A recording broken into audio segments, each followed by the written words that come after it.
मैं विनोद असवाल हूँ और मेरा पिछले 5 साल से अपना पारंपरिक परिधान जो हमारे उत्तराखंड की संस्कृति होती है उसके लिए मैं काम कर रहा हूँ। उसमें हमारा ये पहाड़ी टोपी जो मैं लगा के रखा हूँ, इस पर ब्रह्म कमल के साथ हमारा उत्तराखंड की संस्कृति के नाम से जाना जाता है। और साथ में ये हमारी जौन साड़ी और ये हैंडमेड ज्वेलरी वगैरह, इसका हम पिछले 5 सालों से लगातार काम कर रहे हैं। मेरे पास हमारा ये घंटाकरण देवता के नाम से स्वयं सहायता समूह है और हमारे पास जो महिलाएं 15 से 20 महिलाएं जो अपने हाथ से बनाकर ये विभिन्न प्रकार के टोपियाँ और ये हैंडमेड ज्वेलरी तैयार करती हैं। और इसके लिए हमें जो इस प्रकार के इवेंट्स होते हैं, सरकार की तरफ से भी हमें मौका मिलता है इवेंटों में जाने का, और कुछ प्राइवेट मेले होते हैं उनमें भी हम अपने प्रोडक्ट्स को लेके जाते हैं और हमें अच्छा मतलब बहुत अच्छा बिजनेस मिलता है हमें इन इवेंटों में। और हम स्टेट से बाहर भी जाते हैं, जैसे चंडीगढ़ में भी हमारा इवेंट्स होता है, उसमें भी जाते हैं। दिल्ली महाकौतिक होता है, मुंबई महाकौतिक होता है, इसमें भी हम लगातार पिछले 5 साल से पार्टिसिपेट करते हैं। तो यहाँ पे भी जो हमारा उत्तराखंडी प्रवासी भाई लोग हैं,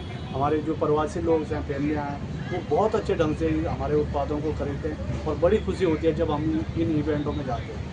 लास्ट 5 साल से मैंने ये देखा, जो हमारी उत्तराखंड की टोपी है, हमारे देश के यशस्वी प्रधानमंत्री जी भी इसको बहुत प्रमोट करते हैं, बहुत पसंद करते हैं। और हमारे प्रदेश के यशस्वी मुख्यमंत्री श्री पुष्कर सिंह धामी जी भी इस टोपी को अधिकतर इस टोपी को पहन के अपने राज्य का प्रतिनिधित्व करते हैं, और जिसका फ़ायदा हम छोटे आर्टिजन्स को मिलता है। और हमारे देश के जो जितने भी लोग हैं, एक आइडेंटिटी के तौर पे अपनी जो हमारे उत्तराखंड की संस्कृति है, जो ये पहाड़ी टोपी, इसको एक पूरे इंडिया की आइडेंटिटी के तौर पे इसका इस्तेमाल कर रहे हैं और बहुत अच्छा हमें इसका रिस्पॉन्स मिलता है।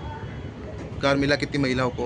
मेरे पास जो है लगभग 20 महिलाएं हमारे लिए काम करती हैं, और हमारा एक क्लस्टर के रूप में मैं आगे जितने भी इवेंट्स होते हैं हम एक क्लस्टर के रूप में काम करते हैं, और विभिन्न प्रकार के जो महिलाओं द्वारा निर्मित उत्पाद होते हैं उनको हम एक प्लेटफॉर्म पे आगे क्रिएट करते हैं, और उनको सेल परचेज जो हमारा होता है वो अच्छे स्केल पे होता है। लगभग साल में जो हमें 15 से 20 लाख का टर्नओवर हमें मिलता है इस सारे आइटमों को। टिहरी में टूरिस्ट प्लेस भी हो गया है। हाँ, कितने टूरिस्ट पसंद करता है इन सब चीज़ों को? टूरिस्ट जितने भी आते हैं वो बहुत पसंद करते हैं। उत्तराखंड के परिधान से लेकर पकवान तक जितने भी हमारे उत्पाद हैं उत्तराखंड के, लोग बहुत पसंद करते हैं। उतना क्रेज हमारे उत्तराखंडियों में इन चीज़ों का नहीं है जितने हमारे जो टूरिस्ट लोग इसको पसंद करते हैं। हमारे उत्तराखंड में धीरे धीरे मतलब हमारे लोग जो हमारा मंडवा, हमारा जो ये ज्वेलरी है, हमारा जो ये परिधान है उत्तराखंड का, हमारे लोग धीरे धीरे, हमारे जो नई जनरेशन है वो धीरे धीरे इस ओर बढ़ रही है। परंतु जो बाहर से जो टूरिस्ट लोग आते हैं वो स्पेशली इस चीज़ के लिए यहाँ पे बहुत उत्साहित होते हैं कि हम उत्तराखंड की क्या निशानी लेकर अपने साथ जाएं।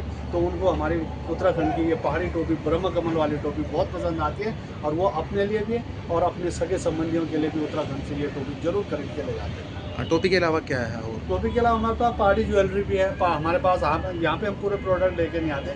हमारे पास ये इस प्रकार की हैंडमेड टोपियाँ होती हैं, हमारे ये ब्रह्म कमल वाली टोपी होती है, ये जौनसारी टोपी होती है, हमारे पास इस प्रकार की ज्वेलरी होती है, नथ होती है, गलोबंद होता है, मांग टीका होता है। तो बहुत सारी हमारे जो प्योर परिधान जो होता है, हमारी जो उत्तराखंड की पहचान है, उससे संबंधित हमारे पास सब कुछ होता है। और टूरिस्ट लोग भी और हमारे जो उत्तराखंडी लोग भी बहुत पसंद कर रहे हैं और अपने कल्चर को वापस अडॉप्ट कर रहे हैं सारे लोग। विदेश में भी जा रहा है आपका? यस, हमारा जो विरासत के नाम से उत्तराखंड में देहरादून उत्तराखंड में ONGC में जो विरासत के नाम से इवेंट होता है, उसमें बहुत सारे ONGC फैमिलियाँ होती हैं जो दिल्ली, मुंबई और NCR से भी मतलब NRI भी होते हैं वो कस्टमर, और उनकी शादियाँ जो इवेंट में आते हैं उनकी अपने बच्चों की शादियाँ जो अमेरिका में, सिंगापुर में, दुबई में वहाँ पे करते हैं।